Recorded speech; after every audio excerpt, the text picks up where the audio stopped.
আসসালামু আলাইকুম রহমতুল্লাহ। কেমন আছেন সকলেই? আশা করি সকলেই ভালো আছেন। দেশ ও প্রবাসের সকল ইসলামী ব্যাংকের গ্রাহকদের জন্য একটি মহামূল্যবান গুরুত্বপূর্ণ আপডেট নিউজ নিয়ে আপনাদের মাঝে উপস্থিত হয়েছি। অলরেডি হয়তো আপনারা জেনে গেছেন ইসলামী ব্যাংক লভ্যাংশ দেবে না। এবার কী কারণে লভ্যাংশ দেব না এবং ইসলামী ব্যাংকের লাভ কমেছে 83%। এই বিষয়টি নিয়েই আমরা এখনকার নিউজটি আপনাদের মাঝে তুলে ধরতে যাচ্ছি। যদি পুরো নিউজটি শোনেন তাহলে বিস্তারিত বুঝতে পারবেন। বিস্তারিত না বুঝে কেউ যদি চলে যান তাহলে আপনাদের মনের মধ্যে হয়তো কোনো সংশয় থেকে যেতে পারে। তাই বলবো 3 থেকে 3.5 মিনিটের ভিতরে আমি আপনাদেরকে সমস্ত কিছু জানিয়ে দেবো ইনশাল্লাহ। ধৈর্য সহকারে 3 থেকে 3.5 মিনিট আমাদের সঙ্গে থাকুন। ইসলামী ব্যাংক বাংলাদেশ পিএলসি শেয়ার হোল্ডারদের জন্য 2024 সালের কোনো লভ্যাংশ ঘোষণা করছে না।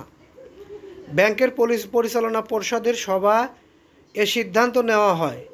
একই সভায় 2024 সালের নিরীক্ষিত আর্থিক প্রতিবেদনেও অনুমোদন দেওয়া হয়। ব্যাংকের ওয়েবসাইটে প্রকাশিত তথ্য অনুযায়ী গত বছর ইসলামী ব্যাংকের সম্মিলিত নিট মুনাফা দাঁড়িয়েছে 108 কোটি টাকা, যা আগের বছরের তুলনায় প্রায় 83% কম।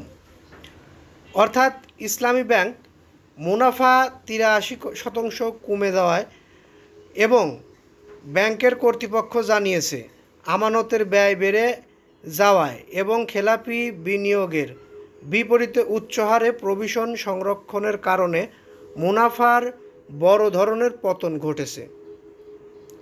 এছাড়া শ্রেণীবিকৃত বিনিয়োগের বিপরীতে 69,770 কোটি টাকার প্রভিশন ঘাটতি রেখেই 2024 সালের নিরীক্ষিত আর্থিক প্রতিবেদন অনুমোদন করতে বাংলাদেশ ব্যাংক থেকে নির্দেশনা দেওয়া হয়েছে বলেও জানিয়েছেন ইসলামী ব্যাংক।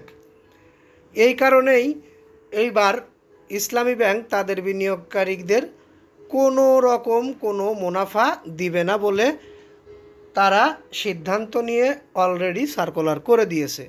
তাদের ওয়েবসাইট থেকে আমরা যে বিষয়টি দেখেছি সেখানে মুনাফা হয়েছে 108 কোটি টাকা, যেটা আসলে প্রভিশন ঘাটতি এবং খেলাপি ঋণের কারণে তাদেরকে আরও খেসারত দিতে হচ্ছে।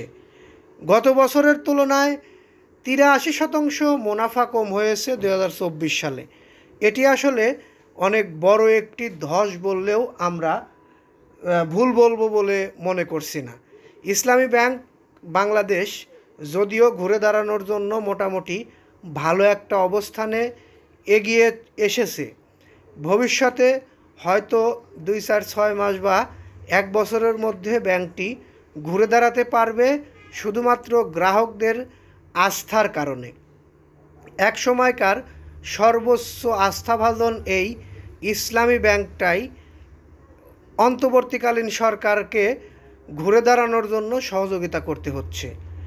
আর এই ব্যাংকটি বিগত সরকারের আমলে এমন একটা পরিস্থিতিতে নিয়ে যাওয়া হয় যেখান থেকে ঘুরে দাঁড়াতে এতটা কষ্ট করতে হচ্ছে ইসলামী ব্যাংককে।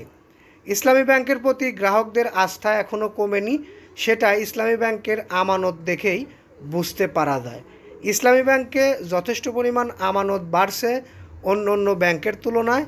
দুর্বল ব্যাংকগুলোর গ্রাহকদেরও অনেক বড় সুখবর রয়েছে, যেটি আমি আগামীকালকে 10টার মধ্যে আপনাদের মাঝে তুলে ধরব। সেই সংগ্রহ আমাদের কাছে রয়েছে এবং আমরা সেটি পরবর্তী নিউজে আপনাদের মাঝে তুলে ধরার চেষ্টা করব। যারা ধৈর্য সহকারে এতক্ষণ নিউজটি দেখলেন তাদেরকে আন্তরিক ধন্যবাদ জানিয়ে, ভালো লাগলে লাইক কমেন্ট শেয়ার করার আহ্বান জানিয়ে, পরবর্তী নিউজ পেতে চ্যানেলটি সাবস্ক্রাইব করে বেল বাটন অন করে রাখার আহ্বান জানিয়ে এখান থেকে বিদায় নিচ্ছি। আসসালামু আলাইকুম।